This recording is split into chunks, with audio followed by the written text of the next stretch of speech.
सो hey everyone, आप लोग का बहुत-बहुत स्वागत है आपके अपने यूट्यूब चैनल स्टडी पॉइंट राह में। तो गाइस, आप लोगों के लिए मैं रेलवे ग्रुप डी का प्रैक्टिस सेट लेकर आई हूँ गाइस, जो आप सभी स्टूडेंट के लिए बहुत ज़्यादा इंपॉर्टेंट है। तो आप सभी से यही रिक्वेस्ट है कि प्लीज़ वीडियो को एंड तक ज़रूर देखिएगा एंड कोशिश करिएगा कि जहाँ भी आपको कन्फ्यूज़न है उसे नोट कर लीजिएगा, क्योंकि ये बहुत ज़्यादा इंपॉर्टेंट सेशन होने वाला है। तो आप सभी से ये रिक्वेस्ट है कि एंड तक ज़रूर देखिएगा। तो चलिए आज के सेशन को स्टार्ट करते हैं और आज का हमारा पहला प्रश्न है, क्वेश्चन नंबर 1 है। क्वेश्चन नंबर 1 हमसे कह रहा है कि भारत में रेशम का सबसे अधिक उत्पादन किस राज्य में होता है? आपको बताना है, तो बताइए भारत में जो है रेशम का सबसे अधिक उत्पादन जो है ये किस राज्य में होता है? तो आपके ऑप्शन ए अरुणाचल प्रदेश में, ऑप्शन बी कर्नाटक में, ऑप्शन सी सिक्किम में या ऑप्शन डी बिहार में। सो गाइस, इसका जो करेक्ट आंसर होगा वो होगा option B is the correct answer. सबसे ज्यादा जो है गाइस याद रखिएगा ये कर्नाटक में होता है, तो ऑप्शन बी हमारा करेक्ट आंसर हो जाएगा। अब यहाँ पे जो है गाइस मैं आपको बताऊंगी कि रेशम का जो है सबसे अधिक उत्पादन जो है गाइस याद रखिएगा। अगर हम बात करते हैं कि रेशम का सबसे अधिक उत्पादन में कौन कौन राज्य जो है ये सबसे ज्यादा है, तो सबसे पहले जो है जो आपका कौन सा राज्य का नाम आता है, तो जो है कर्नाटक। कर्नाटक जो है ये रेशम उत्पादन में सबसे अधिक जो है ये उत्पादन करता है रेशम का, ये आपको ध्यान रखना है, ठीक है। उसके अलावा अगर हम बात करें तो रेशम के बाद जो है के बाद जो है ये कौन सा है, इसलिए आपको ध्यान रखना है। कर्नाटक के बाद जो है ये आपका जम्मू कश्मीर जो है ऐसा रखिएगा। कर्नाटक के बाद जो है ये जम्मू कश्मीर जो है ये आपका रेशम उत्पादन में सबसे अधिक है, ये आपको ध्यान रखना है। उसके अलावा अगर बात करें तो याद रखिएगा जम्मू कश्मीर के बाद जो है तीसरा आपका कौन सा राज्य है, तो याद रखिएगा तीसरा जो है ये आपका पश्चिम बंगाल है। पश्चिम बंगाल भी रेशम उत्पादन में जो है सबसे अधिक है, ये आपको ध्यान रखना है। तो तीसरा आपका कौन सा राज्य है, तो ये आपको ध्यान रखना है। तीसरा जो है ये आपका पश्चिम बंगाल है, ये आपको ध्यान रखना है। उसके अलावा अगर हम बात करें चौथा राज्य आपका कौन सा है, तो याद रखिएगा चौथा जो है ये आपका असम है। और पांचवा राज्य आपका कौन सा है, तो ये आपको ध्यान रखना है। पांचवा राज्य जो है ये आपका पंजाब है। तो ये टोटल 5 राज्य है जो रेशम उत्पादन में सबसे अधिक है, ये आपको ध्यान रखना है। और ये 5 आपको याद रखना है, नहीं 5 याद रखिएगा तो एटलीस्ट आपको जो है 3 याद रखना है किसी भी हाल में, क्योंकि ये बहुत इंपॉर्टेंट है। तो ये आपको ध्यान रखना है। चलिए नेक्स्ट क्वेश्चन की तरफ। अगला क्वेश्चन हमारा क्वेश्चन नंबर 2 है गाइस। क्वेश्चन नंबर 2 हमसे कह रहा है कि हरियाणा का कौन सा प्रसिद्ध लोक नृत्य पुरुषों और महिलाओं द्वारा किया जाता है, यानी कि कौन सा नृत्य है जो पुरुष और महिला दोनों के द्वारा किया जाता है हरियाणा का। तो आपके ऑप्शन है, ऑप्शन ए तीज नृत्य, ऑप्शन बी लोड नृत्य, ऑप्शन सी खोडिया नृत्य या ऑप्शन डी फाग नृत्य। सो गाइस, इसका जो करेक्ट आंसर होगा वो होगा ऑप्शन डी जो है हमारा करेक्ट आंसर हो जाएगा। फाग नृत्य जो है ये हरियाणा के पुरुष और महिला दोनों के द्वारा किया जाता है। और याद रखिएगा फाग नृत्य जो है ये किस महीने में किया जाता है, तो ये भी आपको ध्यान रखना है। अगर हम बात करें कि फाग नृत्य जो है ये आपको ध्यान रखना है ये किस महीने में किया जाता है, तो ये आपको ध्यान रखना है। ये नृत्य जो है ये फाल्गुन के महीने में किया जाता है, और बहुत बार ये पूछा गया है कि ये किस महीने में किया जाता है, ठीक है। तो ये आपको ध्यान रखना है कि फाग नृत्य जो है ये किस महीने में किया जाता है, फाल्गुन के महीने में किया जाता है, ये आपको ध्यान रखना। और दूसरा पॉइंट अगर हम बात करें guys, तो किस अवसर पे किया जाता है ये भी आपको ध्यान रखना है। तो याद रखिएगा फाल्गुन के महीने में किया जाता है और होली के अवसर पे ये नृत्य किया जाता है, ये आपको ध्यान रखना है। हरियाणा के, याद रखिएगा ये हरियाणा का है फाग नृत्य, और ये जो है होली के अवसर पे किया जाता है, ये आपको ध्यान रखना है। कि कौन से अवसर पे गए, तो याद रखिएगा ये होली के अवसर पे किया जाता है ये नृत्य। उसके अलावा अगर हम बात करते हैं कि इसमें जो है कौन से यंत्र का उपयोग किया जाता है, तो ये भी आपको ध्यान रखना है, ये भी बहुत इंपॉर्टेंट है। तो अगर हम बात करते हैं इस फाग में जो है, अगर हम बात करते हैं कि कौन से यंत्र का जो है उपयोग किया जाता है, ये आपको ध्यान रखना है। तो याद रखिएगा इसमें जो किया जाता है वो किया जाता है, याद रखिएगा किसका किया जाता है, तो याद रखिएगा डफ का किया जाता है, ये आपको ध्यान रखना है। इसमें जो है कौन से यंत्र का उपयोग किया जाता है, डफ का किया जाता है। और उसके बाद अगर हम बात करें तो किसका किया जाता है, डफ का किया जाता है। उसके बाद याद रखिएगा मंजीरे का किया जाता है, ठीक है। तो इसमें जो है कौन से यंत्र का उपयोग किया जाता है, डफ और मंजीरे का, ये आपको ध्यान रखना है, ठीक है। चलिए नेक्स्ट क्वेश्चन की तरफ। अगला क्वेश्चन हमारा क्वेश्चन नंबर 3 है गाइस। क्वेश्चन नंबर 3 हमसे कह रहा है कि टेबल टेनिस किस देश का राष्ट्रीय खेल है, तो आपको बताना है टेबल टेनिस जो है ये किस देश का राष्ट्रीय खेल है। तो आपके ऑप्शन, ऑप्शन ए इजराइल का, ऑप्शन बी रूस का, ऑप्शन सी चीन का या ऑप्शन डी अमेरिका का। सो गाइस, इसका जो करेक्ट आंसर होगा वो होगा option C. C is the correct answer. Table tennis जो है गाइस याद रखिएगा किस देश का राष्ट्रीय खेल है, चीन का राष्ट्रीय खेल है, ये आपको ध्यान रखना है। और याद रखिएगा गाइस कि इसे जो है चीन का राष्ट्रीय खेल कब घोषित किया गया, तो याद रखिएगा 1988 में जो है गाइस याद रखिएगा, इसे आप लिख लीजिएगा, बहुत इंपॉर्टेंट है। तो याद रखिएगा 1988 में जो है गाइस याद रखिएगा टेबल टेनिस को जो है गाइस देखिएगा 1988 में जो है गाइस देखिएगा टेबल टेनिस को जो है गाइस देखिएगा टेबल टेनिस को जो है राष्ट्रीय खेल घोषित किया गया, ये आपको ध्यान रखना है, ठीक है।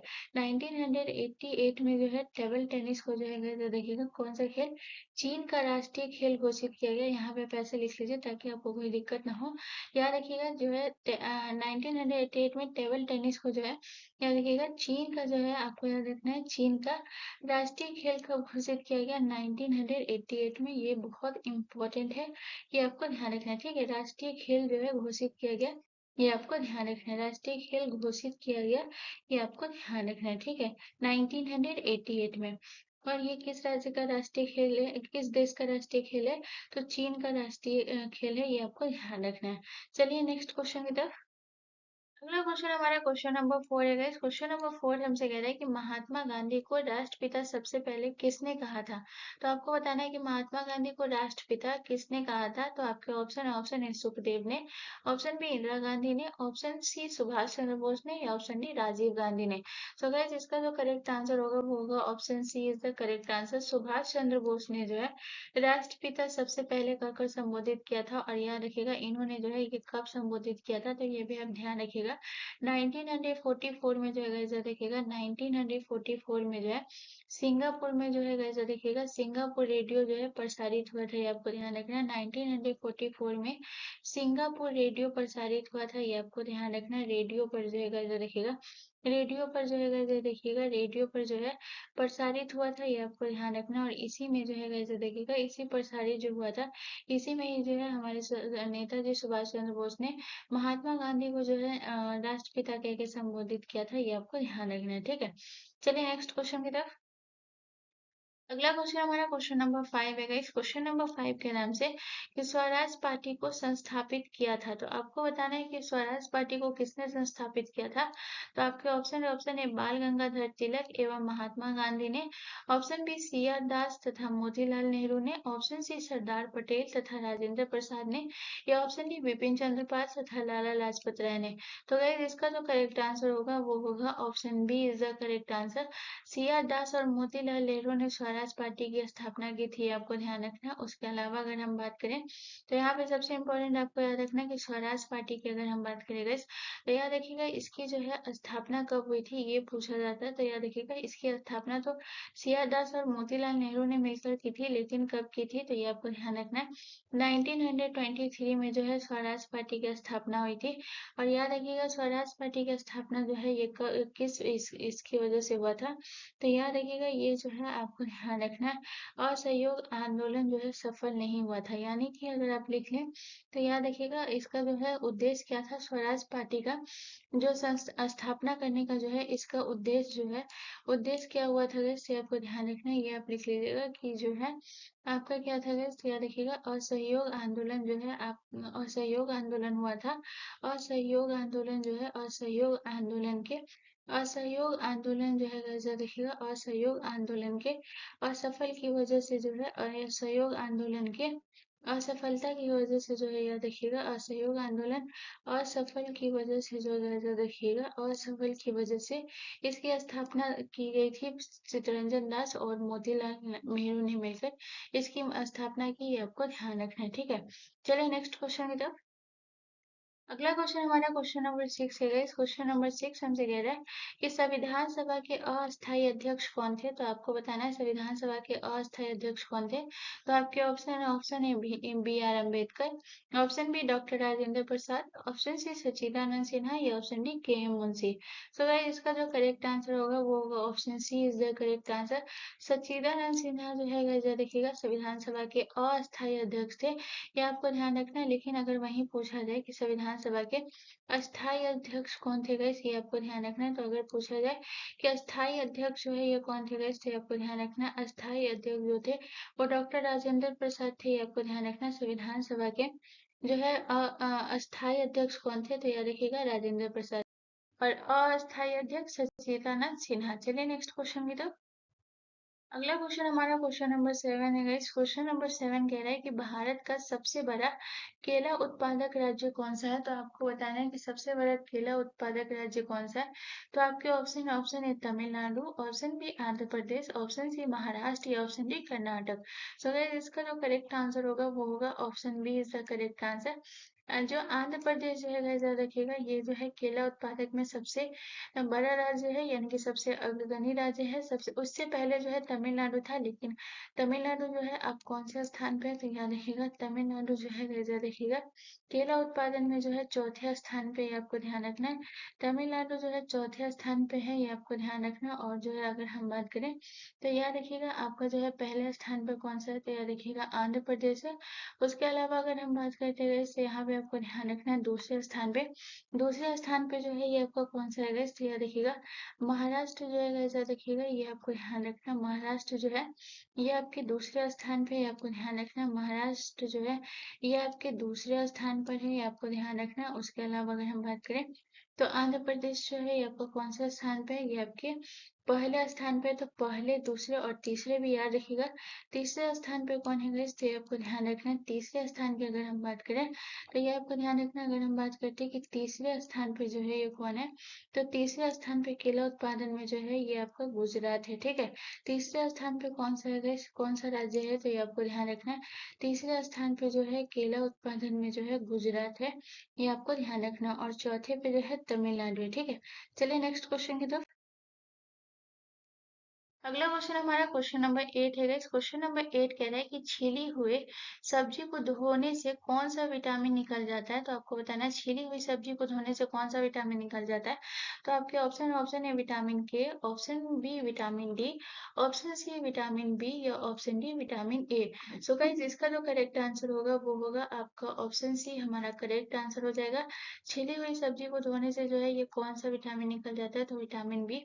अगर हम यहाँ पे सबसे इम्पोर्टेंट बात करें तो जो आपका जो है गाइस देखिएगा विटामिन बी, ठीक है आपको ध्यान रखना। अगर हम बात करते हैं गाइस आपको ध्यान रखना है, अगर हम विटामिन की बात करें तो जो आपका विटामिन बी और जो सी है गाइस याद रखिएगा विटामिन बी और सी जो है ये आपको ध्यान रखना है। ये किस में घुलनशील है, ये पानी में घुलनशील है। ठीक है, इसीलिए जो है छिली हुई या कोई भी सब्जी होगा धोइएगा तो इसमें जो है विटामिन बी और सी जो है ये खत्म हो जाता है, यानी कि इससे जो है निकल जाता है। ठीक है, तो ये जो है ये क्यों निकल जाता है, क्योंकि ये पानी में घुलनशील होता है, ये आपको ध्यान रखना है। ये किसमें घुलनशील होता है तो याद रखिएगा ये जो है विटामिन बी और सी जो है ये आपको ध्यान रखना है, ये पानी में घुलनशील होता है, ये आपको ध्यान रखना है। ठीक है, विटामिन बी और सी। उसके बाद अगर हम बात करते हैं तो आपका जो है विटामिन, अगर हम बात करते हैं विटामिन जो है आपका ए, उसके बाद अगर हम बात करें डी, उसके बाद हम बात करें ई, और उसके बाद अगर हम बात करें ए के, तो ये जो है विटामिन ए डी ई के जो है guys याद रखिएगा ये जो है ये किसमें घुलनशील है तो ये आपको ध्यान रखना है। ये जो किसमें घुलनशील है तो याद रखिएगा ये वसा में घुलनशील है। ठीक है, आपको ध्यान रखना है ये किसमें घुलनशील है तो याद रखिएगा वसा मतलब फैट। ठीक है, आपको ध्यान रखना है वसा मतलब क्या होता है, फैट होता है। तो याद रखिएगा ये वसा में घुलनशील है, ये आपको ध्यान रखना है। विटामिन ए डी ई के जो है ये किसमें घुलनशील है guys? तो ये आपको ध्यान रखना है विटामिन ए डी ई के जो है ये वसा में घुलनशील है, ये आपको ध्यान रखना है। ठीक है, तो पानी में घुलनशील कौन सा विटामिन है और वसा में घुलनशील कौन सा विटामिन है, ये आप ध्यान रखिएगा। चलिए नेक्स्ट क्वेश्चन की तरफ। अगला क्वेश्चन हमारा क्वेश्चन नंबर 9 है गाइस। क्वेश्चन नंबर 9 हमसे कह रहा है कि रेडियो एक्टिविता की खोज जो है ये किसने की थी। तो आपके ऑप्शन ऑप्शन है हेनरी बेकरेल ने, ऑप्शन बी केनल बेकरेल ने, या ऑप्शन डी रिकी अमरी ने, या ऑप्शन डी इनमें से कोई नहीं। तो गाइस इसका जो करेक्ट आंसर होगा वो होगा option A is the correct answer. Radioactivity की खोज जो है ये किसने की थी, हेनरी बेकरेल ने की थी। तो ऑप्शन ए हमारा करेक्ट आंसर हो जाएगा। ठीक है, चलिए नेक्स्ट क्वेश्चन की तरफ चलते हैं। अगला क्वेश्चन हमारा क्वेश्चन नंबर 10 है गाइस। क्वेश्चन नंबर 10 हमसे कह रहा है कि लूनी नदी कहाँ खत्म होती है। तो आपको बताना है लूनी नदी कहाँ खत्म होती है। तो आपके ऑप्शन ऑप्शन है अरब सागर में, ऑप्शन बी कच्छ के रण में, ऑप्शन सी साबरमती के संगम में, या ऑप्शन डी इनमें से कोई नहीं। तो गाइस इसका जो करेक्ट आंसर होगा वो होगा option B is the correct answer.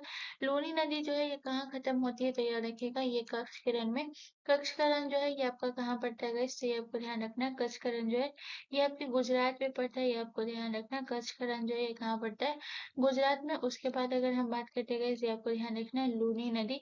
Luni नदी का जो है ये उद्गम कहाँ से होता है गाइस, तो ये आपको ध्यान रखना है। लूनी नदी का जो उद्गम है गाइस, ये आपको ध्यान रखना है। ये कहाँ से होता है गाइस, तो ये आपको ध्यान रखना है। लूनी नदी का उद्गम जो है ये अजमेर से होता है, ये आपको ध्यान रखना है। जो और याद रखिएगा ये जो है कहाँ खत्म हो जाता है, कक्ष किरण में ये खत्म हो जाता है। ठीक है, चलिए नेक्स्ट क्वेश्चन की तरफ। अगला क्वेश्चन हमारा क्वेश्चन नंबर 11 है गाइस। क्वेश्चन नंबर 11 हमसे कह रहा है कि पुरुष और महिलाओं में जनन की बीमारी किस विटामिन की कमी के कारण होती है। तो बताइए जनन की बीमारी जो है ये किस विटामिन की कमी के कारण होती है। और याद रखिएगा ये पुरुष और महिला दोनों में होती है। तो आपका ऑप्शन है vitamin C, option B vitamin E, या ऑप्शन सी विटामिन डी, या option D vitamin A. So इसका जो करेक्ट आंसर होगा वो होगा option B is the correct answer. Vitamin E की कमी के कारण जो है ये पुरुष और महिलाओं में जनन की बीमारी जो है होती है, ये आपको ध्यान रखना है विटामिन ई की कमी के कारण। उसके बाद अगर हम बात करते हैं कि विटामिन ई की अगर हम बात करेंगे तो याद रखिएगा इसका जो है रासायनिक नाम जो है ये क्या होता है, बहुत बार ये पूछा जाता है, तो ये आपको ध्यान रखना है। रासायनिक नाम जो है क्या याद रखिएगा, बहुत बार पूछा जाता है, तो ये आपको ध्यान रखना है कि विटामिन ई का जो है रासायनिक नाम क्या होता है, टोकोफेरॉल। ठीक है, तो याद रखिएगा विटामिन ई का रासायनिक नाम क्या होता है गाइस, तो ये आपको ध्यान रखना है। विटामिन ई का रासायनिक नेम जो है गाइस याद रखिएगा टोकोफेरॉल जो है विटामिन ई का रासायनिक नेम है, ये आपको ध्यान रखना है। और याद रखिएगा ये जो है इसकी कमी होगी तो पुरुष और महिलाओं में जनन की जो है ये बीमारी होती है, ये आपको ध्यान रखना है। और याद रखिएगा इसमें जो है सब्जी वगैरह या फिर दूध मक्खन वगैरह जो है इसके स्रोत की अगर हम बात करें तो याद रखिएगा विटामिन ई की अगर हम बात करते हैं इसके स्रोत के बारे में, तो इसका स्रोत है याद रखिएगा, इसका स्रोत कौन कौन सा है याद रखिएगा, यानी कि जनन की बीमारी से बचने का कौन कौन सा स्रोत है। तो याद रखिएगा इसमें जो है आप दूध खाइए, ये आपको ध्यान रखना है। दूध जो है इससे जो है विटामिन ई मिलती है। उसके अलावा अगर हम बात करेंगे इससे आपको ध्यान रखना है मक्खन हो गया ये आपको ध्यान रखना है, दूध हो गया। उसके अलावा अगर हम बात करें तो क्या हो गया guys? तो याद रखिएगा दूध हो गया। उसके अलावा अगर हम बात करें तो आपका जो है मक्खन हो गया। उसके अलावा अगर हम बात करें तो सब्जी वगैरह हो गया, अगर इसे आपको ध्यान रखना है, सब्जी हो गया, ये आपको ध्यान रखना है, सब्जी हो गया। तो ये आपको ध्यान रखना है ये विटामिन ई के स्रोत हैं। चलिए नेक्स्ट क्वेश्चन की तरफ। अगला क्वेश्चन हमारा क्वेश्चन नंबर 12 है गाइस। क्वेश्चन नंबर 12 कह रहा है कि भारत में ब्रिटिश साम्राज्य का संस्थापक कौन था। तो आपको बताना है कि भारत में जो है ब्रिटिश साम्राज्य का संस्थापक कौन हुआ था। तो आपके ऑप्शन है Lord Clive, option B Warren Hastings, option C Lord Cornwallis, या option D Lord Wellesley. So guys इसका जो करेक्ट आंसर होगा वो होगा option A is the correct answer. Robert Clive जो है guys, देखिएगा भारत में ब्रिटिश साम्राज्य का संस्थापक था, ये आपको ध्यान रखना है। और रॉबर्ट क्लाइव के नेतृत्व में ही गाइस याद रखिएगा कौन सा युद्ध हुआ था। तो आप सभी को याद होगा गाइस प्लासी का युद्ध जो हुआ था ये किसके नेतृत्व में हुआ था। तो प्लासी का युद्ध जो हुआ था गाइस याद रखिएगा प्लासी का युद्ध जो है ये किसके नेतृत्व में हुआ था, रॉबर्ट क्लाइव के युद्ध में, ये आपको ध्यान रखना है। रॉबर्ट क्लाइव के नेतृत्व में जो है गाइस याद रखिएगा प्लासी का युद्ध हुआ था। और प्लासी का युद्ध जो है 1757 में जो है प्लासी का युद्ध हुआ था। उस समय जो है कौन थे, रॉबर्ट क्लाइव थे, ये आपको ध्यान रखना है। ठीक है, चलिए नेक्स्ट क्वेश्चन की तरफ। अगला क्वेश्चन हमारा क्वेश्चन नंबर 13 है। क्वेश्चन नंबर 13 कह रहा है कि नोबेल पुरस्कार की शुरुआत किस वर्ष हुई थी। तो आपको बताना है नोबेल पुरस्कार की शुरुआत कब हुई थी। तो आपके ऑप्शन है 1918 में, ऑप्शन बी 1901 में, ऑप्शन सी 1930 में, या ऑप्शन डी 1960 में। तो गाइस इसका जो करेक्ट आंसर होगा वो होगा option B is the correct answer. Nobel पुरस्कार की शुरुआत जो है ये कब हुई थी, 1901 में, ये आपको ध्यान रखना। और अगर हम बात करें कि नोबेल पुरस्कार जो है देखिएगा कौन कौन से क्षेत्र में दिया जाता है, ये आपको ध्यान रखना है। अगर हम बात करते हैं कि नोबेल पुरस्कार जो है ये आपका कौन कौन से क्षेत्र में दिया जाता है, तो सबसे पहले अगर क्षेत्र की बात करें तो ये आपको ध्यान रखना है शांति के क्षेत्र में दिया जाता है। तो आपको याद रखना है नोबेल पुरस्कार जो है ये कौन कौन से क्षेत्र में दिया जाता है, शांति के क्षेत्र में दिया जाता है। उसके अलावा अगर हम बात करें तो और कौन से क्षेत्र में दिया जाता है guys, तो याद रखिएगा भौतिकी के क्षेत्र में दिया जाता है नोबेल पुरस्कार, ये आपको ध्यान रखना है। ये जो है भौतिकी के क्षेत्र में दिया जाता है। उसके अलावा अगर हम बात करें तो ये आपको ध्यान रखना है साहित्य के क्षेत्र में दिया जाता है। जो है शांति के क्षेत्र में दिया जाता है, भौतिकी के क्षेत्र में दिया जाता है, उसके बाद साहित्य के क्षेत्र में दिया जाता है। उसके अलावा अगर हम बात करें गाइस तो याद रखिएगा ये जो है रसायन के क्षेत्र में दिया जाता है। भौतिकी हो गया, रसायन के क्षेत्र में दिया जाता है, ये आपको ध्यान रखना है। रसायन के क्षेत्र में दिया जाता है, ये आपको ध्यान रखना है। उसके अलावा अगर हम बात करें तो याद रखिएगा रसायन के क्षेत्र में। उसके बाद अगर हम बात करें तो विज्ञान के क्षेत्र में दिया जाता है, ये आपको ध्यान रखना है। ये जो है कौन से क्षेत्र में दिया जाता है? विज्ञान के क्षेत्र में। उसके अलावा अगर हम बात करें गाइस तो ये आपको ध्यान रखना है, ये जो है कौन से क्षेत्र में दिया जाता है? चिकित्सा के क्षेत्र में, ठीक है। चिकित्सा के क्षेत्र में दिया जाता है, ये आपको ध्यान रखना है। ये किसमें दिया जाता है गाइस? तो ये आपको ध्यान रखना है, चिकित्सा के क्षेत्र में दिया जाता है। तो जब नोबेल पुरस्कार शुरुआत हुई थी तो सिर्फ 6 दिया जाता था, लेकिन बाद में एक और ऐड किया गया। और जो है ऐड जो है वो किसको किया गया? तो बाद में जो है अर्थशास्त्र के क्षेत्र में भी नोबेल पुरस्कार दिया जाने लगा, ये आपको ध्यान रखना है। अर्थशास्त्र के क्षेत्र में भी दिया जाने लगा था, ये आपको ध्यान रखना है, ठीक है। चलिए नेक्स्ट क्वेश्चन की तरफ। अगला क्वेश्चन हमारा क्वेश्चन नंबर 14 है गाइस। क्वेश्चन नंबर 14 कह रहा है कि किस मिट्टी को रेगुर मिट्टी के नाम से भी जाना जाता है? तो आपको बताना है कौन सी मिट्टी को रेगुर मिट्टी के नाम से भी जाना जाता है। तो आपके ऑप्शन ए पीली मिट्टी, ऑप्शन बी काली मिट्टी, ऑप्शन सी लाल मिट्टी या ऑप्शन डी जलोढ़ मिट्टी। तो गाइस इसका जो करेक्ट आंसर होगा वो होगा option B is the correct answer. काली मिट्टी को जो है रेगुर मिट्टी के नाम से भी जाना जाता है, ये आपको ध्यान रखना। और काली मिट्टी को ही जो है याद रखिएगा कौन सी मिट्टी कहा जाता है? तो याद रखिएगा इसे जो है कपासी मिट्टी भी कहा जाता है, आपको ध्यान रखना है। काली मिट्टी को कौन सी मिट्टी कहा जाता है? तो याद रखिएगा इसे जो है कपासी मिट्टी के नाम से भी जाना जाता है, ये आपको ध्यान रखना है। उसके अलावा अगर हम बात करते हैं तो काली मिट्टी जो है ये सबसे ज्यादा कहाँ पाई जाती है? तो याद रखिएगा काली मिट्टी जो है सबसे ज्यादा महाराष्ट्र में पाई जाती है, ठीक है। आपको ध्यान रखना है काली मिट्टी जो है सबसे ज्यादा कहाँ पाई जाती है? तो ये आपको ध्यान रखना है काली मिट्टी जो है सबसे ज्यादा महाराष्ट्र में पाई जाती है। इसके अलावा अगर हम बात करें तो एक महाराष्ट्र के बाद जगह ऐसा देखिएगा कर्नाटक में पाई जाती है, ये आपको ध्यान रखना है। उसके अलावा अगर हम बात करें तो ये जो है गुजरात में पाई जाती है, ये आपको ध्यान रखना है। तो काली मिट्टी जो है सबसे ज्यादा कहाँ पाई जाती है? महाराष्ट्र में। और उसके बाद जो है कर्नाटक याद रखिएगा, ठीक है। उसके अलावा अगर हम बात करते हैं गाइस तो ये आपको ध्यान रखना है कि इसका जो है याद रखिएगा काली मिट्टी का जो है काला रंग जो है ये किसकी वजह से होता है? तो अगर हम बात करते हैं गाइस कि काली मिट्टी का जो है काला रंग जो है ये किसकी वजह से होता है? ये बहुत इंपॉर्टेंट है, तो याद रखिएगा काली मिट्टी का काला रंग जो होता है ये किसकी वजह से होता है? तो ये आपको ध्यान रखना ये होता है टिटेनी फेरस जो है मैग्नेटाइट के कारण होता है। ये किसकी वजह से होता है गाइस? तो ये आपको ध्यान रखना है ये जो होता है ये किसकी वजह से होता है? टिटेनी फेरस, ठीक है। टिटेनी फेरस मैग्नेटाइट के कारण होता है, ये आपको ध्यान रखना है। जो है काली मिट्टी का काला रंग जो है ये किसकी वजह से होता है? टिटेनी फेरस जो है इधर देखिएगा, टिटेनी फेरस जो है इधर देखिएगा मैग्नेट, ठीक है। ये आपको ध्यान रखना है मैग्नेटाइट की वजह से होता है, ये आपको ध्यान रखना है मैग्नेटाइट की वजह से होता है। तो याद रखिएगा ये जो है काला रंग किसकी वजह से होता है? बहुत बार एग्जाम में पूछा जाता है कि जो है काली मिट्टी का काला रंग जो है ये किसकी वजह से होता है? तो टिटेनी फेरस मैग्नेटाइट के कारण जो है मिट्टी का काला रंग होता है, ये आपको ध्यान रखना है, ठीक है। उसके अलावा अगर हम बात करते हैं तो याद रखिएगा ये जो मिट्टी होती है ये जो है याद रखिएगा ये जो है कपास की खेती के लिए जो है सबसे ज्यादा उपयुक्त होती है।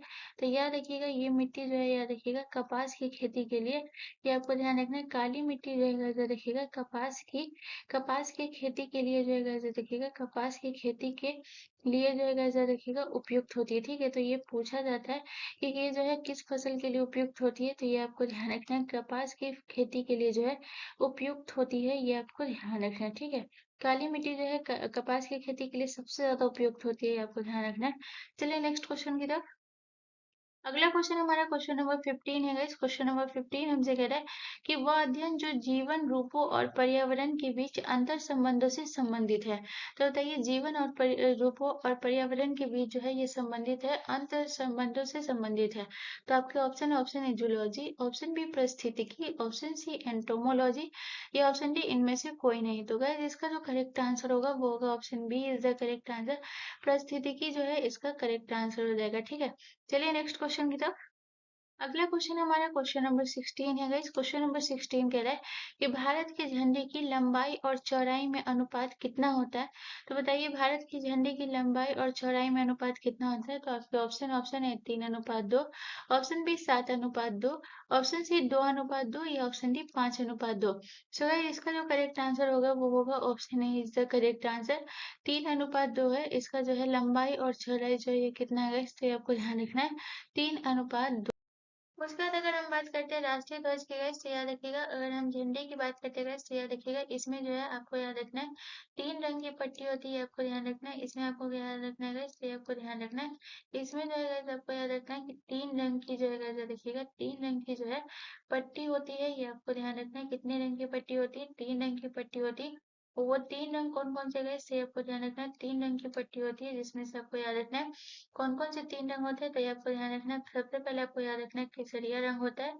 फिर जो है आपको ध्यान रखना है कौन-कौन सा होता है गाइस, ये आपको ध्यान रखना है केसरिया होता है, ये आपको ध्यान रखना है। उसके बाद आपको याद रखना है केसरिया होता है, उसके बाद सफेद होता है और उसके बाद जो है आपको कौन सा होता है गाइस, ये आपको ध्यान रखना है सफेद होता है और उसके बाद जो है आपका हरा होता है। ठीक है, तो ये 3 रंग की पट्टी होती है, ये आपको ध्यान रखना है। उसके अलावा अगर हम बात करें गाइस, तो ये आपको ध्यान रखना है कि राष्ट्रीय ध्वज को जो है ये जो है कब अंगीकृत किया गया, ठीक है, आपको ध्यान रखना है। अगर हम बात करें कि ये जो है आपका जो है ध्वज है जो गाइस याद रखिएगा, यानी कि जो है आपका राष्ट्रीय ध्वज जो है गाइस याद रखिएगा, इसे जो है अंगीकृत, ठीक है, ये बहुत बार पूछा गया और बहुत लोग इसमें गलती करते हैं। तो ये आपको ध्यान रखना है कि ध्वज को जो है अगर हम बात करते हैं कि इसे जो है अंगीकृत जो है गाइस याद रखिएगा कब किया गया था। ध्वज को अंगीकृत ये आपको ध्यान रखना है कब किया गया था, 22 जुलाई 1947 को, ठीक है, आपको ध्यान रखना है कब किया गया था। तो ये आपको ध्यान रखना है ध्वज को जो है अंगीकृत किया गया था, ये आपको ध्यान रखना है 22 जुलाई को किया गया था। 22 जुलाई 1947 को जो है गाइस देखिएगा 22 जुलाई 1947 को राष्ट्रीय ध्वज को जो है गाइस देखिएगा राष्ट्रीय ध्वज को जो है अंगीकृत किया गया। 22 जुलाई 1947 को जो है गाइस याद रखिएगा ध्वज को अंगीकृत किया गया, ये आपको ध्यान रखना है। ठीक है, ध्वज को जो है अंगीकृत कब किया गया, तो याद रखिएगा 22 जुलाई 1947 को अंगीकृत किया गया, ये आपको ध्यान रखना है। ठीक है, ये आपको ध्यान रखना है। और यहाँ पे जो है इसे जो है अंगीकृत हटा देते हैं, यहाँ पे जो है सीधे आप याद रखिएगा कि जो है याद रखिएगा ध्वज को जो है याद रखिएगा ध्वज को 22 जुलाई 1947 को अंगीकृत किया गया है, ये आपको ध्यान रखना है। ठीक है, और याद रखिएगा guys, ये जो है ये जो है एक केंद्र में जो है ऐसा देखिएगा एक केंद्र में जो है केंद्र केंद्र में जो है देखिएगा 24 तीलियों वाला जो है एक चक्र होता है, ये आपको ध्यान रखना है। ठीक है, चलिए नेक्स्ट क्वेश्चन की तरफ। अगला क्वेश्चन हमारा क्वेश्चन नंबर 17 है गाइस। क्वेश्चन नंबर 17 हमसे कह रहा है कि संविधान के तहत मौलिक कर्तव्यों को शामिल किया गया है, तो आपको बताना है मौलिक कर्तव्यों को शामिल जो है 21 आर्टिकल में किया गया है। तो आपके ऑप्शन ऑप्शन है अनुच्छेद 65 में, ऑप्शन बी अनुच्छेद 72 में, या ऑप्शन सी अनुच्छेद 51 में, या 51 की ए में, या ऑप्शन डी अनुच्छेद 351 में। तो गाइस इसका जो करेक्ट आंसर होगा वो होगा option C is the correct answer. अनुच्छेद 301 अनुच्छेद 51 ए में जो है गाइस देखिएगा ये जो है मौलिक कर्तव्यों को शामिल किया गया है, ये आपको ध्यान रखना है। चलिए नेक्स्ट क्वेश्चन की तरफ। अगला क्वेश्चन हमारा क्वेश्चन नंबर 18 है गाइस। क्वेश्चन नंबर 18 हमसे कह रहा है कि भारत की शोक नदी किसे कहते हैं, तो आपको बताना है भारत की शोक नदी किसे कहते हैं। तो आपके ऑप्शन ऑप्शन है कर्मनासा नदी को, ऑप्शन बी सिंधु नदी को, ऑप्शन सी सतलज नदी को, या ऑप्शन डी रावी नदी को। सो गाइस इसका जो करेक्ट आंसर होगा वो होगा option A is the correct answer. Bharat की शोक नदी जो है ये किसे कहा जाता है, तो कर्मनासा नदी को भारत की शोक नदी कहा जाता है, ये आपको ध्यान रखना। और याद रखिएगा ये आपको ध्यान रखना कि ये जो है 2 राज्यों में बहती है, आपको ध्यान रखना कर्मनासा नदी जो है गाइस देखिएगा कितने राज्यों में बहती है, तो ये आपको ध्यान रखना है कर्मनासा नदी जो है 2 राज्यों में बहती है, और वो जो है याद रखिएगा 2 राज्यों में बहती है, ये आपको ध्यान रखना। और वो 2 राज्य कौन कौन सा है, तो पहला आपको याद रखना है, पहला जो है वो कौन सा है, तो याद रखिएगा ये उत्तर प्रदेश में बहती है, ये आपको ध्यान रखना है। ये कहाँ बहती है, तो याद रखिएगा ये उत्तर प्रदेश, और याद रखिएगा उत्तर प्रदेश और बिहार में ये नदी बहती है कर्मनाशा नदी, आपको ध्यान रखना है। उत्तर प्रदेश और बिहार में बहती है, ये आपको ध्यान रखना है। ठीक है, चलिए नेक्स्ट क्वेश्चन की तरफ। अगला क्वेश्चन हमारा क्वेश्चन नंबर 19 है गाइस। क्वेश्चन नंबर 19 हमसे कह रहा है कि निम्नलिखित में से कौन सा संसद का न्यायिक कार्य है, तो आपको बताना है कि संसद का न्यायिक कार्य कौन सा है। तो आपके ऑप्शन है ये भारत के उच्च न्यायालय के न्यायाधीशों पर आरोप लगा सकता है, या ऑप्शन बी ये सर्वोच्च न्यायालय के न्यायाधीशों पर आरोप लगा सकता है, या ऑप्शन सी राष्ट्रपति को अपने कार्यकाल से बाहर कर सकता है, या ऑप्शन डी उपयुक्त सभी। तो गाइस इसका जो करेक्ट आंसर होगा वो होगा उपयुक्त सभी होगा, ऑप्शन डी हमारा करेक्ट आंसर हो जाएगा। चलिए नेक्स्ट क्वेश्चन की तरफ। अगला क्वेश्चन हमारा क्वेश्चन नंबर 20 है गाइस। क्वेश्चन नंबर 20 कह रहा है कि भारतीय संविधान में कितने प्रकार की आपात स्थिति दी गई है। तो आपके ऑप्शन है, option A 2, option B 6, option C 3 या ऑप्शन डी 4। तो गाइस इसका जो करेक्ट आंसर होगा वो होगा option C is the correct answer. ठीक है, याद रखिएगा जो है आपका जो है वित्तीय आपात जो है गाइस, याद रखिएगा आपको याद रखना है कि जो आपका जो है याद रखिएगा वित्तीय आपात जो है, वित्तीय आपात जो है ये अभी तक एक बार भी लागू नहीं हुआ है, ये आपको ध्यान रखना है। वित्तीय आपात जो है अभी तक एक बार भी लागू नहीं हुआ है, ये आपको ध्यान रखना है। ठीक है, वित्तीय आपात अभी तक लागू नहीं हुआ है, ये आपको ध्यान रखना है। और ये जो है वित्तीय आपात जो है किस आर्टिकल, तो याद रखिएगा कौन सा आर्टिकल है जो अब तक लागू नहीं हुआ है। तो आर्टिकल जो है याद रखिएगा, आर्टिकल आपका कौन सा है, याद रखिएगा आर्टिकल आपका 360 है, ये आपको ध्यान रखना है। चलिए नेक्स्ट क्वेश्चन की तरफ। अगला क्वेश्चन हमारा क्वेश्चन नंबर 21 है गाइस। क्वेश्चन नंबर 21 कह रहा है कि वैज्ञानिक जिन्होंने सर्वप्रथम खोज की पृथ्वी सूर्य के चारों ओर घूमती है, तो वो आपको बताना है कौन थे। तो आपके ऑप्शन है, option A Einstein, option B Copernicus, option C Dalton या ऑप्शन डी न्यूटन। तो गाइस इसका जो करेक्ट आंसर होगा वो होगा option B is the correct answer. Copernicus ने जो है सबसे पहले खोज की थी कि पृथ्वी जो है ये सूर्य के, पृथ्वी जो है गाइस देखिएगा ये जो है सूर्य के जो है चारों ओर घूमती है, ये आपको ध्यान रखना है। ठीक है, पृथ्वी जो है सूर्य के चारों ओर घूमती है, ये आपको ध्यान रखना है। और किसने बताया था, कोपरनिक्स ने सबसे पहले बताया था, ये आपको ध्यान रखना है। चलिए नेक्स्ट क्वेश्चन की तरफ। अगला क्वेश्चन हमारा क्वेश्चन नंबर 22 है गाइस। क्वेश्चन नंबर 22 हमसे कह रहा है कि निम्नलिखित में से कौन सा रसायन ओजोन परत को नुकसान पहुंचा सकता है। तो बताइए कौन सा रसायन है जो ओजोन परत को नुकसान पहुंचा सकता है। तो आपके ऑप्शन है, option A chlorofluorocarbon, option B सुगंधित यौगिक, option C anti microbial, option D phenol. तो गाइस इसका जो करेक्ट आंसर होगा वो होगा option A is the correct answer. Chlorofluorocarbon जो है देखिएगा रसायन ओजोन परत को नुकसान पहुंचा सकता है, ये आपको ध्यान रखना है। ठीक है, चलिए नेक्स्ट क्वेश्चन की तरफ। अगला क्वेश्चन हमारा क्वेश्चन नंबर 23 है गाइस। क्वेश्चन नंबर 23 कह रहा है कि भारतीय संविधान का अभिभावक जो है ये कौन है। तो आपको बताना है कि संविधान का अभिभावक जो है ये कौन है। तो आपके ऑप्शन, ऑप्शन है राष्ट्रपति, ऑप्शन बी प्रधानमंत्री, ऑप्शन सी सर्वोच्च न्यायालय या ऑप्शन डी निर्वाचन आयोग। सो गाइस इसका जो करेक्ट आंसर होगा वो होगा option C is the correct answer. भारतीय संविधान का अभिभावक कौन है, तो सर्वोच्च न्यायालय जो है ये अभिभावक है, ये आपको ध्यान रखना है। ठीक है, चलिए नेक्स्ट क्वेश्चन की तरफ। अगला क्वेश्चन हमारा क्वेश्चन नंबर 24 है गाइस। क्वेश्चन नंबर 24 हमसे कह रहा है कि सलाल परियोजना किस नदी पर स्थित है। तो आपको बताना है कि सलाल परियोजना जो है ये किस नदी पर स्थित है। तो आपके ऑप्शन है, ऑप्शन ए चिनाब नदी पर, ऑप्शन बी झेलम नदी पर, ऑप्शन सी व्यास नदी पर या ऑप्शन डी कोयना नदी पर। तो गाइस इसका जो करेक्ट आंसर है वो है आपका चिनाब नदी पर है, ये आपको ध्यान रखना। और याद रखिएगा सलाल परियोजना जो है आपको याद रखना है, एक जो है याद रखिएगा ये जो है सलाल परियोजना जो है देखिएगा एक जल विद्युत परियोजना है, ये आपको ध्यान रखना है। सलाल परियोजना जो है ये आपकी एक कैसी परियोजना है गाइस, तो ये आपको ध्यान रखना है। सलाल परियोजना जो है एक जल विद्युत परियोजना है, ये आपको ध्यान रखना है। सलाल परियोजना जो है गाइस देखिएगा ये आपकी एक जल विद्युत परियोजना है, ये आपको ध्यान रखना है। ठीक है, उसके अलावा अगर हम बात करते हैं गाइस तो ये आपको ध्यान रखना है। इससे अगर हम बात करते हैं कि लाभान्वित राज्य कौन सा है गाइस, तो ये आपको ध्यान रखना है। अगर हम बात करते हैं कि ये जो है इससे जो है सलाल परियोजना से जो है किस राज्य को लाभ होता है। तो लाभान्वित राज्य की बात करेगा इससे याद रखिएगा जम्मू कश्मीर को जो है इससे लाभ होता है, ये आपको ध्यान रखना है। किससे लाभ होता है इससे आपको ध्यान रखना है, जम्मू कश्मीर को जो है लाभ होता है, ये आपको ध्यान रखना है। ठीक है, चलिए नेक्स्ट क्वेश्चन की तरफ। अगला क्वेश्चन हमारा क्वेश्चन नंबर 25 है गाइस। क्वेश्चन नंबर 25 हमसे कह रहा है कि संविधान, भारत के संविधान में संघीय शब्द की जगह किस शब्दों का स्थान दिया गया है। तो आपको बताना है कि भारतीय संविधान में जो है जो संघीय शब्द जो है जैसे देखिएगा इसकी जगह पर जो है ये किन शब्दों को जो है स्थान दिया गया है। तो आपके ऑप्शन, ऑप्शन है संघीय राज्य, ऑप्शन बी संघों का राज्य, ऑप्शन सी राज्यों का संघ या ऑप्शन डी इकाइयों का संघ। तो गाइस इसका जो करेक्ट आंसर होगा वो होगा option C is the correct answer. राज्यों का संघ जो है इसका स्थान दिया गया है, यानी कि संघीय शब्द की जगह जो है कौन सा स्थान दिया गया, राज्यों का संघ। तो ऑप्शन सी हमारा करेक्ट आंसर हो जाएगा। चलिए नेक्स्ट क्वेश्चन की तरफ। अगला क्वेश्चन हमारा क्वेश्चन नंबर 26 है गाइस। क्वेश्चन नंबर 26 हमसे कह रहा है कि सिगरेट लाइटर में निम्नलिखित में से कौन सी गैस प्रयुक्त होती है।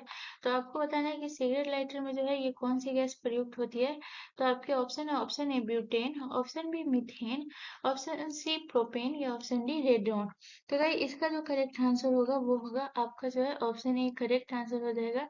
ये आपको ध्यान रखना है, ब्यूटेन जो है ये होता है, याद रखिएगा, ये जो है एक ज्वलनशील हाइड्रोकार्बन है। ठीक है, ये जो है ब्यूटेन जो है ये आपका क्या है गाइस, तो ये आपको ध्यान रखना है, ब्यूटेन जो है गाइस, याद रखिएगा, ये आप लिख लीजिएगा ताकि आप कभी भी भूले ना। ठीक है, तो याद रखिएगा ब्यूटेन जो है ज्वलनशील जो है गाइस, याद रखिएगा ब्यूटेन क्या है गाइस, तो ये आपको ध्यान रखना है, ज्वलनशील जो है ज्वलनशील हाइड्रोकार्बन है। ठीक है, आपको ध्यान रखना है ब्यूटेन क्या है गाइस, तो ये आपको ध्यान रखना है ज्वलनशील हाइड्रोकार्बन है, ये आपको ध्यान रखना है। ठीक है, ब्यूटेन जो है ये आपका क्या है, ज्वलनशील हाइड्रोकार्बन है, ये आपको ध्यान रखना है। उसके अलावा अगर हम बात करें तो ये ब्यूटेन का जो है सूत्र क्या हो जाएगा, इससे ये आपको ध्यान रखना है। अगर हम बात करें कि ब्यूटेन का जो है ये फॉर्मूला क्या होता है, इससे ये आपको ध्यान रखना है। ब्यूटेन का फॉर्मूला जो होता है वो होता है आपका CH। ठीक है, याद रखिएगा ब्यूटेन का फॉर्मूला क्या होता है, इससे ये आपको ध्यान रखना है।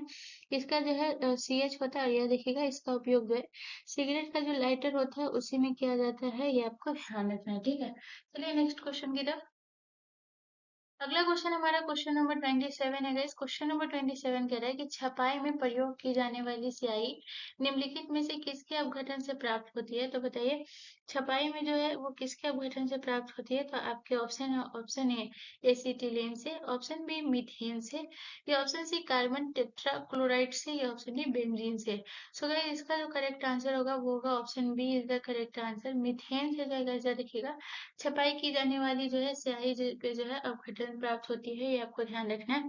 और याद रखिएगा गाइस, ये आपको ध्यान रखना है, ये जो है दलदली क्षेत्रों में पाई जाती है। मीथेन जो है गाइस ये आप लिख लीजिएगा, ये कहाँ पाई जाती है गाइस, इससे याद रखिएगा, ये आपका जो है दलदली क्षेत्रों में पाई जाती है, आपको ध्यान रखना है। ये कहाँ पाई जाती है, तो दलदली दलदली क्षेत्रों में पाई जाती है, ये आपको ध्यान रखना है। ठीक है, दलदली क्षेत्रों में जो है गाइस याद रखिएगा, दलदली क्षेत्रों में जो है गाइस याद रखिएगा पाई जाती है मीथेन आपका, ये आपको ध्यान रखना है। ठीक है, उसके अलावा अगर हम बात करते हैं तो ये आपको ध्यान रखना है कि इसे जो है याद रखिएगा छपाई में प्रयोग की जाने वाली जो स्याही है वो कैसे बनती है मीथेन से। तो ये आपको ध्यान रखना है, आपको यहाँ पे जो है याद रखिएगा, मैं यहाँ पे लिख देती हूँ ताकि आपको कोई कंफ्यूजन हो।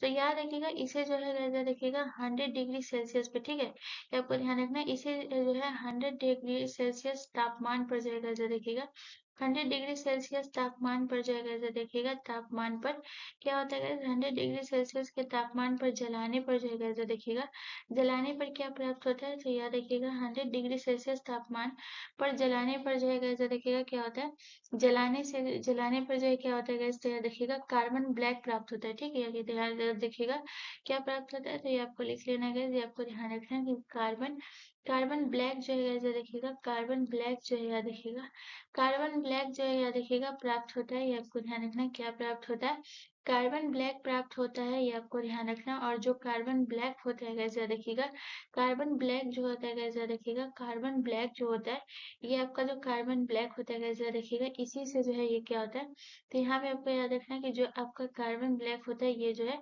याद रखिएगा छपाई में जो है प्रयोग किया जाता है। ठीक है, याद रखिएगा ये किस में प्रयोग किया जाता है, छपाई में जो है याद रखिएगा, कार्बन ब्लैक जो है याद रखिएगा ये किस में प्रयोग किया जाता है, छपाई में प्रयोग किया जाता है, ये आपको ध्यान रखना है। ठीक है, चलिए नेक्स्ट क्वेश्चन की तरफ।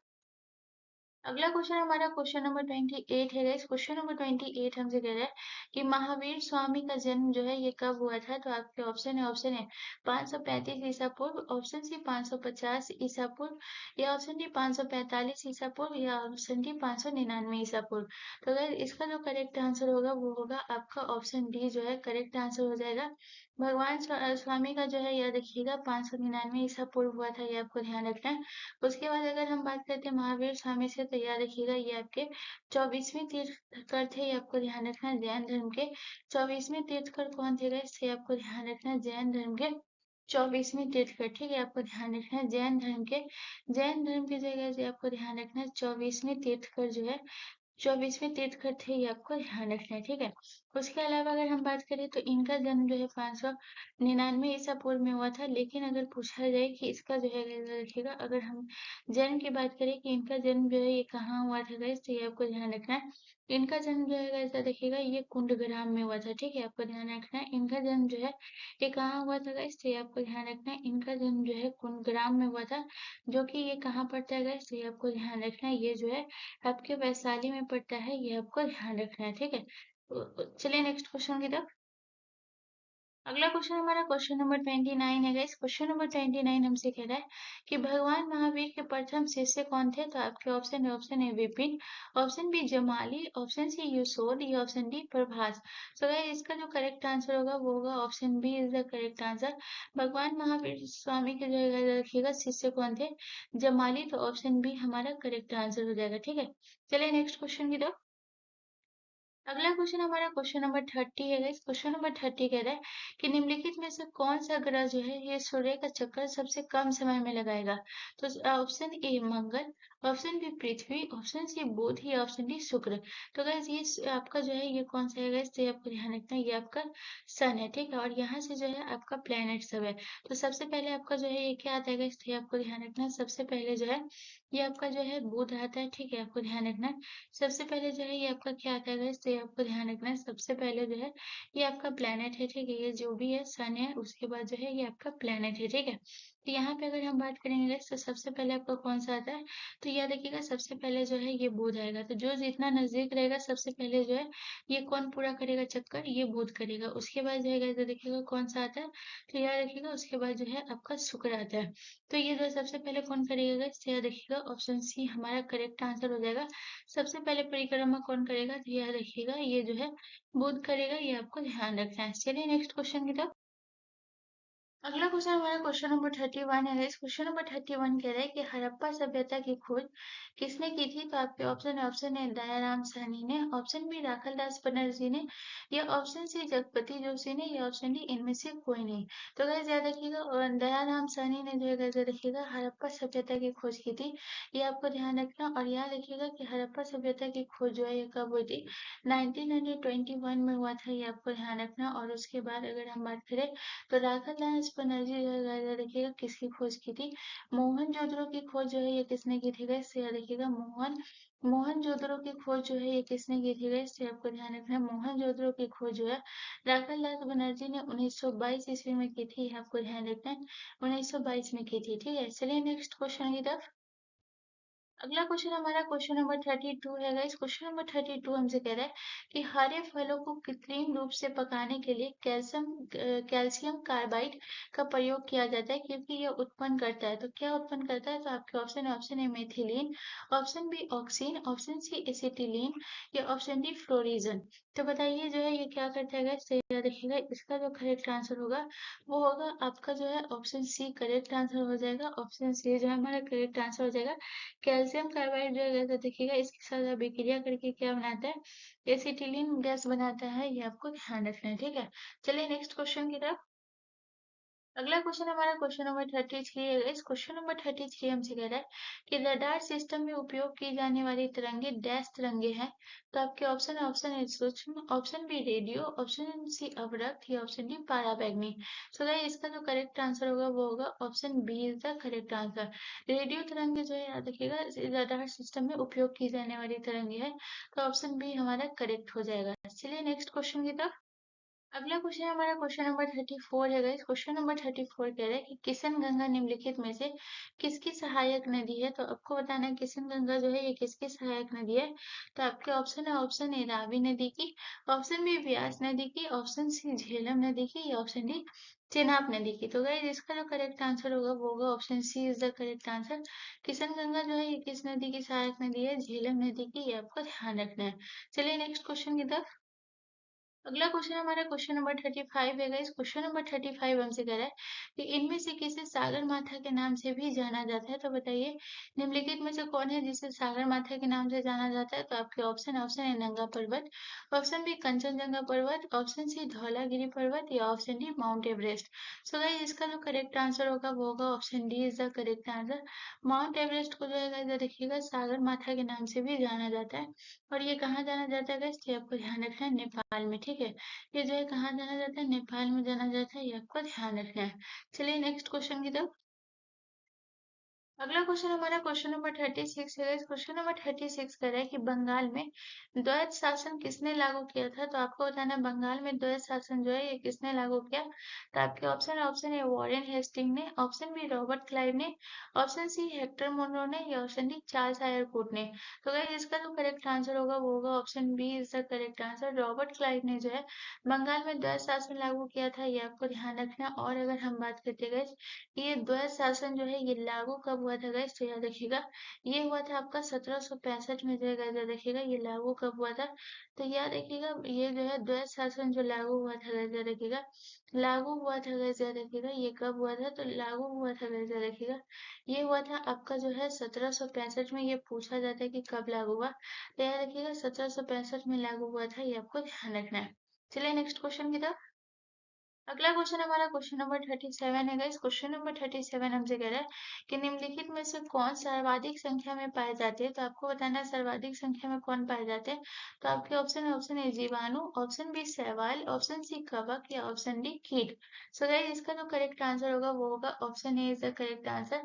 जो आप बैक्टीरिया को देखते हैं तो आप किसी स्थान पर अगर आप देखें माइक्रोस्कोप पे तो एक छोटी सी चीज पे उसमें बहुत सारे बैक्टीरिया रहते हैं। तो सबसे ज्यादा कौन पाया जाता है गाइस, तो याद रखिएगा ये जो है सबसे ज्यादा पाया जाता है जीवाणु। तो ऑप्शन है हमारा करेक्ट हो जाएगा। चलिए नेक्स्ट क्वेश्चन की तरफ। अगला क्वेश्चन हमारा क्वेश्चन नंबर 38 है गाइस। क्वेश्चन नंबर 38 हमसे कह रहा है कि विजयनगर साम्राज्य में सैनिक विभाग किस नाम से जाना जाता था। तो आपके ऑप्शन है कदाचार, ऑप्शन बी वेशवेग, ऑप्शन सी अठवन या ऑप्शन डी इनमें से कोई नहीं। तो गाइस इसका जो करेक्ट आंसर होगा वो होगा ऑप्शन ए इसका करेक्ट आंसर। सैनिक विभाग को जो है कदाचार जाना जाता था, ये आपको ध्यान रखना। और जो है सैनिक विभाग के जो है अध्यक्ष कौन होते थे ये भी पूछा जाता है, तो ये आपको ध्यान रखना। सैनिक विभाग के अध्यक्ष जो होते थे ये आपको ध्यान रखना, वो ये जो है वहां के जो है कौन होते थे, सेनापति होते थे, ये आपको ध्यान रखना है। ये जो है कौन होते थे गाइस, ये आपको ध्यान रखना है। सेनापति वहां के अध्यक्ष होते थे, ये आपको ध्यान रखना है। चलिए नेक्स्ट क्वेश्चन की तरफ। अगला क्वेश्चन हमारा क्वेश्चन नंबर 39 है गाइस। क्वेश्चन नंबर 39 हमसे कह रहा है कि सर्वाधिक विद्युत चालकता वाला तत्व जो है ये कौन है, यानी कि क्या है ये आपको बताना है। तो आपके ऑप्शन है लोहा, ऑप्शन बी चांदी, ऑप्शन सी कॉपर या option D aluminium. So guys इसका जो करेक्ट आंसर होगा वो होगा option B is the correct answer. चांदी जो है गाइस याद रखिएगा सर्वाधिक विद्युत चालकता वाला तत्व है, ये आपको ध्यान रखना है। चलिए नेक्स्ट क्वेश्चन की तरफ। अगला क्वेश्चन हमारा क्वेश्चन नंबर 40 है इस क्वेश्चन नंबर 40 हमसे कह रहा है कि कश्मीर घाटी इनमें से किन दो पर्वत श्रेणियों के मध्य स्थित है। तो आपको बताना है कश्मीर घाटी जो है वो किन दो पर्वत श्रेणियों के मध्य स्थित है। तो आपके ऑप्शन है वृहद हिमालय तथा पीर पंजाल, ऑप्शन बी वृहद हिमालय तथा जास्कर श्रेणी, ऑप्शन सी काराकोरम तथा लद्दाख या ऑप्शन डी वृहद हिमालय तथा काराकोरम। तो गाइस इसका जो करेक्ट आंसर होगा वो होगा option A is the correct answer. वृहद हिमालय तथा पीर पंजाल श्रेणियों के मध्य जो है ये कश्मीर घाटी स्थित है। तो याद रखिएगा कश्मीर घाटी जो है वो कौन से दो पर्वत श्रेणियों के मध्य स्थित है, वृहद हिमालय और पीर पंजाल के मध्य स्थित है, ये आपको ध्यान रखना है, ठीक है। चलिए नेक्स्ट क्वेश्चन की तरफ चलते हैं। अगला क्वेश्चन हमारा क्वेश्चन नंबर 41 है गाइस। क्वेश्चन नंबर 41 हमसे कह रहा है कि मगध राज्य पर मौर्य वंश के बाद किस वंश ने शासन किया था। तो ये बहुत इंपॉर्टेंट है, तो ये आपको बताना है कि बताइए कि जो है मगध राज्य पर जो है ये आपको ध्यान रखना है। मौर्य के बाद जो है आपसे पूछ रहा है कि मौर्य के बाद जो है ये किस वंश ने शासन किया था। तो आपके ऑप्शन है नंद वंश ने, ऑप्शन बी कण्व वंश ने, ऑप्शन बी शुक वंश ने या ऑप्शन डी सातवाहन वंश ने। तो गाइस इसका जो करेक्ट आंसर होगा वो होगा option C is the correct answer. Maurya वंश के बाद जो है किस वंश ने शासन किया था, शुक वंश ने किया था। तो ऑप्शन सी हमारा करेक्ट आंसर हो जाएगा। उसके बाद अगर हम बात करते हैं शुक वंश का जो है ये शासन काल कब से कब तक था। तो अगर हम बात करते हैं जो आपको ध्यान रखना है कि हम शुक वंश के जगह देखिएगा शासन काल बहुत इंपॉर्टेंट है, तो याद रखिएगा ये बहुत सारे एग्जाम में पूछा जाता है। तो याद रखिएगा शुक वंश का जो है ये शासन काल कब से कब तक था guys, याद रखिएगा 187 ईसा पूर्व से जो है guys, याद रखिएगा ये जो है ये कब से था। तो याद रखिएगा 187 ईसा पूर्व से जो है ये कब तक था, तो याद रखिएगा 75 ईसा पूर्व तक था, ये आपको ध्यान रखना है। 187 ईसा पूर्व से 75 ईसा पूर्व जो है ये शुक वंश का शासन काल था, ये आपको ध्यान रखना है। लगभग इन्होंने जो है याद रखिएगा 112 वर्षों तक इसने शासन किया था। और याद रखिएगा इस वंश का जो है अगर हम बात करते हैं, याद रखिएगा कि प्रथम शासक जो है, अगर हम बात करते हैं कि जो है शुक वंश का प्रथम शासक कौन था गाइस, तो ये आपको ध्यान रखना है। शुक वंश का जो है ये प्रथम शासक कौन था, तो याद रखिएगा शुक वंश का प्रथम शासक जो था, ये आपको ध्यान रखना है कौन था, पुष्यमित्र शुक। ठीक है, आपको ध्यान रखना है कौन सा था गाइस, तो आपको ध्यान रखना है इसका जो है याद रखिएगा पुष्यमित्र जो है गाइस, याद रखिएगा पुष्यमित्र जो है गाइस, याद रखिएगा पुष्यमित्र शुक जो है गाइस, याद रखिएगा ये जो है प्रथम शासक था, यानी कि शुक वंश का संस्थापक था। चलिए नेक्स्ट क्वेश्चन की तरफ। अगला क्वेश्चन हमारा क्वेश्चन नंबर 42 है गाइस। क्वेश्चन नंबर 42 हमसे कह रहा है कि यूनेस्को के द्वारा किस शहर को संगीत का शहर घोषित किया गया है, तो आपके ऑप्शन ए दिल्ली को, ऑप्शन बी वाराणसी को, ऑप्शन सी जयपुर को, या ऑप्शन डी मुंबई को। तो गाइस इसका जो करेक्ट आंसर होगा वो होगा option B is the correct answer. Varanasi को किया गया, ये आपको ध्यान रखना। और वाराणसी को जो है यूनेस्को में जो है इसे कब शामिल मतलब कब जो है घोषित किया गया, ये आपको ध्यान रखना है यूनेस्को के द्वारा। तो याद रखिएगा इसे जो घोषित किया गया था यूनेस्को के द्वारा 2015 में जो है गाइस, याद रखिएगा 2015 में जो है घोषित किया गया, ये आपको ध्यान रखना है। वाराणसी को संगीत का शहर कब घोषित किया गया, 2015 में जो है गाइस, याद रखिएगा घोषित जो है 2015 में जो है आपको ध्यान रखना है घोषित किया गया। कब घोषित किया गया, याद रखिएगा 2015 में जो है इसे घोषित किया गया, ये आपको ध्यान रखना है। चलिए नेक्स्ट क्वेश्चन की तरफ। अगला क्वेश्चन हमारा क्वेश्चन नंबर 43 है गाइस। क्वेश्चन नंबर 43 हमसे कह रहा है कि तराइन का प्रथम युद्ध किसके मध्य लड़ा गया, तो आपके ऑप्शन ए मोहम्मद गौरी तथा पृथ्वीराज द्वितीय के बीच, ऑप्शन बी मोहम्मद गौरी तथा भीम के बीच, ऑप्शन सी मोहम्मद गौरी और जयसी के बीच, या ऑप्शन डी मोहम्मद गौरी और अजय पाल के बीच। तो गाइस याद रखिएगा इसका जो करेक्ट आंसर होगा वो होगा option A is the correct answer, Mohammad Ghori और पृथ्वीराज द्वितीय के बीच तराइन का पहला लड़ाई हुआ था, ये आपको ध्यान रखना। और अगर हम बात करें तराइन का पहला लड़ाई जो है वो 1191 ईस्वी में हुआ था, याद रखिएगा। और अगर हम बात करते हैं 1191 ईस्वी में हुआ था, ये आपको ध्यान रखना है। और अगर हम बात करते हैं कि इसमें जो है याद रखिएगा तराइन के प्रथम युद्ध में जीत किसका हुआ था, तो ये आप लिख लीजिएगा गाइस, ये आपको ध्यान रखना है। जीत जो है ये किसका हुआ था गाइस, तो ये आपको ध्यान रखना। जीत जो है ये पृथ्वीराज का हुआ था, ये आपको ध्यान रखना। जीत जो है ये किसकी हुई थी, तराइन के प्रथम युद्ध में जीत पृथ्वीराज की हुई थी, और द्वितीय युद्ध में जो है ये मोहम्मद गौरी की हुई थी, ये आपको ध्यान रखना है। ठीक है, चलिए नेक्स्ट क्वेश्चन की तरफ चलते हैं। अगला क्वेश्चन हमारा क्वेश्चन नंबर 44 है गाइस। क्वेश्चन नंबर 44 हमसे कह रहा है कि कपास के रेशे जो है ये कहाँ से प्राप्त होते हैं, तो आपके ऑप्शन ए तने से निकाले गए तंतु से, ऑप्शन बी बीजों के अर्धचर्मी रोम से, या ऑप्शन सी फलों के अर्धचर्मी रोम से, या ऑप्शन डी जड़ों से निकाले गए तंतु से। सो गाइस इसका जो करेक्ट आंसर होगा वो होगा option B is the correct answer, बीजों के अर्धचर्मी रोम से। चलिए नेक्स्ट क्वेश्चन की तरफ। अगला क्वेश्चन हमारा क्वेश्चन नंबर 45 है गाइस। क्वेश्चन नंबर 45 हमसे कह रहा है कि किस राज्य में अरावली पर्वत श्रेणियां स्थित है, तो आपके ऑप्शन है राजस्थान में, ऑप्शन बी ओडिशा में, ऑप्शन सी हिमाचल प्रदेश में, या ऑप्शन डी आंध्र प्रदेश में। तो गाइस इसका जो करेक्ट आंसर है वो है आपका राजस्थान में है। राजस्थान में जो है अरावली पर्वत 80% जो है गाइस याद रखिएगा, अरावली पर्वत जो है गाइस याद रखिएगा 80% भाग पर है, ये आपको ध्यान रखना है। राजस्थान के 80% भाग पर जो है अरावली जो है 80% भाग जो है ये 80% भाग जो है जो देखिएगा ये कहाँ है, तो यह देखिएगा 80% भाग जो है ये आपका राजस्थान में है। उसके बाद अगर हम बात करते हैं तो ये आपको ध्यान रखना है। अगर हम बात करते हैं इसके अरावली की जो है यह देखिएगा ये जो है अरावली जो है यह देखिएगा अरावली पर्वत की बात करेंगे तो ये आपको ध्यान रखना है। यहाँ से मैं ले लेती हूँ, तो यह देखिएगा अरावली जो है यह देखिएगा सबसे प्राचीन पर्वत है, आपको ध्यान रखना है। अरावली जो है इधर देखिएगा ये आपको ध्यान रखना है सबसे प्राचीन पर्वत है, ये आपको ध्यान रखना है। सबसे प्राचीन पर्वत है आपका अरावली, ये आपको ध्यान रखना है। उसके अलावा अगर हम बात करें तो याद रखिएगा ये जो है सबसे प्राचीन है। दूसरा याद रखना है कि एक वलित पर्वत है। अरावली जो है कैसी पर्वत है guys, ये आपको ध्यान रखना है। अरावली जो है एक वलित पर्वत है, ये आपको ध्यान रखना है। अरावली जो है एक वलित पर्वत है, ठीक है। उसके अलावा अगर हम बात करते हैं ये आपको ध्यान रखना है कि ये जो है इसकी ऊंची चोटी, ठीक है, इसकी ऊंची चोटी जो है ये कौन है गाइस, तो ये आपको ध्यान रखना है। इसकी जो है गाइस देखिएगा अगर हम ऊंची चोटी की बात करें तो याद रखिएगा इसकी ऊंची चोटी जो है गुरु शिखर, ठीक है, आपको ध्यान रखना है। इसकी ऊंची चोटी जो है ये कौन है गाइस, तो ये आपको ध्यान रखना है। अरावली की सबसे ऊंची चोटी जो है ये कौन सी है गाइस? तो आपको ध्यान रखना है गुरु शिखर जो है ये अरावली की सबसे ऊंची चोटी है। आपको ध्यान रखना है गुरु शिखर जो है ये सबसे ऊंची चोटी है, जिसकी ऊंचाई जो है ये कितनी है गाइस? ये आपको ध्यान रखना है 1700। ये आपको ध्यान रखना है 1722 मीटर जो है। ये आपको ध्यान रखना है 1722 मीटर जो है इसकी ऊंचाई है गुरु शिखर की। ठीक है, 1722 मीटर है। चलिए नेक्स्ट क्वेश्चन की तरफ। अगला क्वेश्चन हमारा क्वेश्चन नंबर 46 है गाइस। क्वेश्चन नंबर 46 कह रहा है कि कौटिल्य चाणक्य किसका प्रधानमंत्री था? तो आपके ऑप्शन ऑप्शन ए अशोक का, ऑप्शन बी चंद्रगुप्त मौर्य का, या ऑप्शन सी समुद्रगुप्त द्वितीय का, या ऑप्शन डी अजातशत्रु का।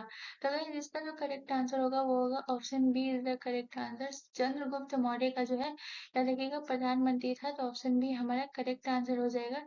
चलिए नेक्स्ट क्वेश्चन की तरफ। अगला क्वेश्चन हमारा क्वेश्चन नंबर 47 है गाइस। क्वेश्चन नंबर 47 कह रहा है कि द्वारकाधीश मंदिर निम्नलिखित में से किस राज्य में स्थित है? तो आपके ऑप्शन ऑप्शन ए गुजरात में, ऑप्शन बी तेलंगाना में, ऑप्शन सी तमिलनाडु में, या ऑप्शन सी ओडिशा में। तो गाइस इसका जो करेक्ट आंसर होगा वो होगा option A is the correct answer. Dwarkadhish मंदिर जो है ये गुजरात में है, ये आपको ध्यान रखना। और याद रखिएगा ये जो है सबसे इम्पोर्टेंट पूछा जाता है कि ये किस नदी के तट पर है, तो बहुत इंपॉर्टेंट है, याद रखिएगा। द्वारकाधीश मंदिर जो है गाइस याद रखिएगा ये किस नदी के तट पर है? तो याद रखिएगा द्वारकाधीश मंदिर जो है गाइस याद रखिएगा ये गोमती नदी के तट पर, ये आपको ध्यान रखना। द्वारकाधीश मंदिर जो है ये किस नदी के तट पर है? तो ये आपको ध्यान रखना द्वारकाधीश मंदिर जो है ये गोमती नदी के तट पर है। ठीक है, चलिए नेक्स्ट क्वेश्चन की तरफ। अगला क्वेश्चन हमारा क्वेश्चन नंबर 48 है गाइस। क्वेश्चन नंबर 48 कह रहा है कि भारत का प्रथम नागरिक कौन होता है? तो आपके ऑप्शन है ऑप्शन ए राष्ट्रपति, ऑप्शन बी मुख्यमंत्री, ऑप्शन सी प्रधानमंत्री, या ऑप्शन डी आईएएस। सो इसका जो करेक्ट आंसर होगा वो होगा option A is the correct answer. Bharat का प्रथम जो है नागरिक कौन होता है? राष्ट्रपति होता है, ये आपको ध्यान रखना है। लेकिन अगर इसी जगह प्रश्न पूछा जाता है कि आपको बताना है गाइस कि आपको ध्यान रखना है कि भारत का जो है दूसरा नागरिक जो है ये कौन सा होता है, ये भी पूछा जाता है। तो याद देखिएगा प्रथम नागरिक जो है ये राष्ट्रपति होता है। ठीक है, आपको ध्यान रखना है। लेकिन अगर दूसरा नागरिक पूछा जाए तो याद रखिएगा दूसरा नागरिक जो है भारत का कौन सा होता है? तो याद रखिएगा दूसरा नागरिक जो है ये उपराष्ट्रपति होता है, ये आपको ध्यान रखना है। दूसरा नागरिक कौन सा होता है? उपराष्ट्रपति, ये आपको ध्यान रखना है। ठीक है, चलिए नेक्स्ट क्वेश्चन की तरफ। अगला क्वेश्चन हमारा क्वेश्चन नंबर 49 है गाइस। क्वेश्चन नंबर 49 हमसे कह रहा है कि रेड क्लिफ रेखा किसके बीच है? तो आपके ऑप्शन है भारत और अफगानिस्तान के बीच, ऑप्शन बी भारत और पाकिस्तान के बीच, ऑप्शन सी फ्रांस तथा जर्मनी के बीच, या ऑप्शन डी फ्रांस तथा भारत तथा चीन के बीच। तो गाइस इसका जो करेक्ट आंसर होगा वो होगा आपका ऑप्शन बी जो है करेक्ट आंसर हो जाएगा। रेड क्लिफ रेखा जो है ये भारत और पाकिस्तान के बीच है, ये आपको ध्यान रखना है। ठीक है, भारत और चीन का जो है पूछा जाता है तो ये लिख लीजिएगा। भारत और चीन के बीच जो है कौन सी रेखा है गाइस? ये आपको ध्यान रखना है। भारत और चीन के बीच जो है ये मैकमोहन रेखा है, ये आपको ध्यान रखना है। भारत और चीन के बीच जो है ये कौन सी रेखा है? तो ये आपको ध्यान रखना है मैकमोहन रेखा। ठीक है, चलिए नेक्स्ट क्वेश्चन की तरफ। अगला क्वेश्चन हमारा क्वेश्चन नंबर 50 है गाइस। क्वेश्चन नंबर 50 कह रहा है कि पेस मेकर का संबंध शरीर के किस अंग से है? तो आपके ऑप्शन ऑप्शन है मस्तिष्क से, ऑप्शन बी हाथ से, ऑप्शन सी हृदय से, या ऑप्शन डी पैर से। तो गाइस इसका जो करेक्ट आंसर होगा वो होगा option C is the correct answer. Pacemaker का संबंध जो है ये किस शरीर के किस अंग से है? तो हृदय से है, ये आपको ध्यान रखना है। तो गाइस आपका जो है रेलवे ग्रुप डी का जो है guys, जो देखिएगा रेलवे जो है आपका जो है guys, जो देखिएगा रेलवे जो है आपका जो है ग्रुप डी का जो है ये सेशन आज का यहीं समाप्त होता है। अगर यहाँ से आपको कोई भी कंफ्यूजन है तो आप मुझसे कमेंट करके जरूर पूछ सकते हैं, मैं उसका जरूर रिप्लाई करूंगी। एंड मोस्ट इम्पॉर्टेंट चीज है कि गाइज ये वीडियो आपके लिए थोड़ा सा भी हेल्पफुल रहा, थोड़ा सा भी, तो प्लीज प्लीज प्लीज चैनल को जरूर सब्सक्राइब कर लीजिएगा एंड बेल आइकन को जरूर क्लिक कर लीजिएगा। मिलते हैं नेक्स्ट वीडियो में गाइज, धन्यवाद।